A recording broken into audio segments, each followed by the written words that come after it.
আসসালামু আলাইকুম ব্যারিস্টার হাসান। ওয়ালাইকুম আসসালাম। রিসেন্টলি আমরা বেশ কিছু ইনকোয়ারি পাচ্ছি যেখানে আমরা জানতে পারছি যে আমরা যারা বাংলাদেশি আছি, বাংলাদেশ থেকে যারা ভিজিট ভিসা ইউকেতে আসতে যাচ্ছে, তারা বাংলাদেশি বিভিন্ন এজেন্টের মাধ্যমে এই ভিসার ফর্মটি পূরণ করাচ্ছে। সেক্ষেত্রে দেখা যাচ্ছে প্রায়ই কিছু ভুল ইনফরমেশন দিয়ে দিচ্ছে, বা দেখা যাচ্ছে ফ্রড কোনো ডকুমেন্টও দিয়ে দিচ্ছে। এর কনসিকোয়েন্স কি হতে পারে, আপনি যদি আমাদেরকে একটু বিস্তারিত বলতেন, তাহলে আমাদের যে বাংলাদেশি যারা কমিউনিটি আছে, যারা ভিজিট ভিসা ইউকে আসতে চাচ্ছে, তারা উপকৃত হতে পারে। এটি কিন্তু একটি ভেরি ইম্পর্ট্যান্ট কোশ্চেন।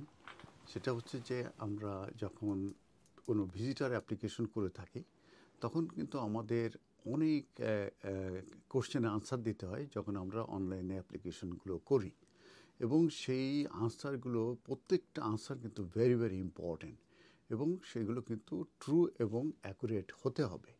তো যেমন আমি উদাহরণ হিসাবে বলি যে একটা কোশ্চেন থাকে যে আগে কখনো কি ভিজিটর ভিসা কিংবা অন্য কোনো অ্যাপ্লিকেশন রিফিউজ হয়েছে কিনা। তখন দেখা যায় যে অনেকে ভুল করে নো দিয়ে দেয়, কিন্তু দেখা যাচ্ছে 2 বছর আগে তার একটি ভিজিটর ভিসা অ্যাপ্লিকেশন রিফিউজ হয়েছিল। যখনই সে নো দিয়েছে, এই নোটাকেই কিন্তু এন্ট্রি ক্লিয়ারেন্স অফিসার তারা বলবে যে এই অ্যাপ্লিকেশনে ডিসিপশন ইউজ করা হয়েছে, এবং এইটার কারণেই তার অ্যাপ্লিকেশন রিফিউজ করবে, এবং তাকে ম্যান্ডেটরি 10 ইয়ার্স ব্যানের ভিতর ফেলে দেবে from the date of refusal letter. তার মানে যখন রিফিউজ করা হবে সেখান থেকে 10 ইয়ার্স পর্যন্ত যে কোনো অ্যাপ্লিকেশন করলে তার অ্যাপ্লিকেশন কিন্তু ম্যান্ডেটরি রিফিউজাল।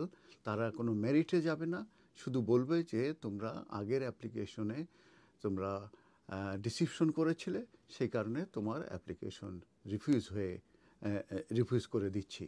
অতএব অনেকেই দেখা গেছে যে ইউকেতে অ্যাপ্লিকেশনগুলো করেন না, কিংবা বাংলাদেশে বিভিন্ন এজেন্ট কিংবা আত্মীয়স্বজন দিয়ে করান, এবং তারা অনেক সময় ওই অ্যাপ্লিকেন্টের কাছে কোনো কোশ্চেন জিজ্ঞেস না করে তারা আনসার দিয়ে দেন, এবং এটার কনসিকুয়েন্স কিন্তু ভয়াবহ, এবং আমি যেটা বলেছি 10 ইয়ার্স ব্যানের ভিতরে পড়ে যায় এবং পড়ে গেছে, এবং এই মর্মে কিন্তু আমরা রিসেন্টলি অনেক ইনকোয়ারি পাচ্ছি। আরেকটা সিনারিও আমি বলি, সেটা হচ্ছে যে এই ধরনের বাংলাদেশি কাউকে দিয়ে এভাবে রিসেন্টলি একজন অ্যাপ্লিকেশন করিয়েছে তার মার জন্যে। করার পরিপ্রেক্ষিতে সেখানে একটা লেটার, যে লেটারটা সে তৈরি করে দিয়েছিল এবং যেটা জেনুইন ছিল না, ওইটা যখন এভিডেন্স হিসাবে অ্যাপ্লিকেশনের সাবমিট করেছে, এবং তারা ফাইন্ড আউট করে যে সেই যে এভিডেন্স সেটা মূলত ফোরজারি। আর ফোরজারি হওয়ার পরিপ্রেক্ষিতে এখানে কিন্তু তার যে ভিজিটার ভিসা অ্যাপ্লিকেশন সেটা রিফিউজ করে দেওয়া হয়েছে, এবং সেখানে এন্ট্রি ক্লিয়ারেন্স অফিসার বলেছে যে এই ফরজারি ডকুমেন্ট ইউজ করার মাধ্যমে এখানে অ্যাপ্লিক্যান্ট ডিসিপশন ইউজড করেছে, এবং সেক্ষেত্রে তার অ্যাপ্লিকেশন ফর ভিজিটার রিফিউজ হয়ে গেছে, এবং তাকে কিন্তু ম্যান্ডেটরি 10 ইয়ার্স ব্যান করে দেওয়া হয়েছে from the date of refusal. এই যে দুইটা আমি সিনারিও বললাম, এটা কিন্তু প্র্যাকটিক্যাল, এবং এটা কিন্তু অহরহ হচ্ছে।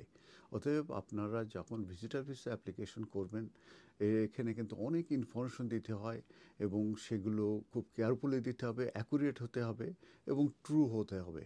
সেক্ষেত্রে কিন্তু যদি অ্যাপ্লিকেশন রিফিউজও হয়, কিন্তু পরবর্তীতে অ্যাপ্লিকেশন করতে পারবেন।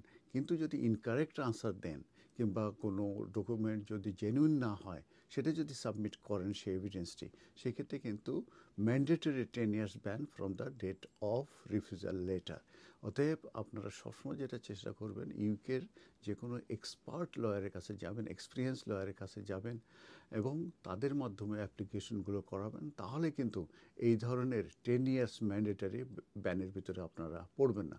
ভিজিটার ভিসার উপরে আমাদের এক্সপার্টাইজ আছে, আমরা এটা বেশ পজিটিভ ডিসিশন আমরা পেয়ে থাকি, কারণ আমরা সবসময় কেয়ারফুলি এই অ্যাপ্লিকেশন করে থাকি। অতএব আপনারা এই ব্যাপারে যদি কোনো অ্যাসিস্ট্যান্ট লাগে, ইমিগ্রেশন সলিসিটার্সে আপনারা যোগাযোগ করতে পারবেন। ধন্যবাদ।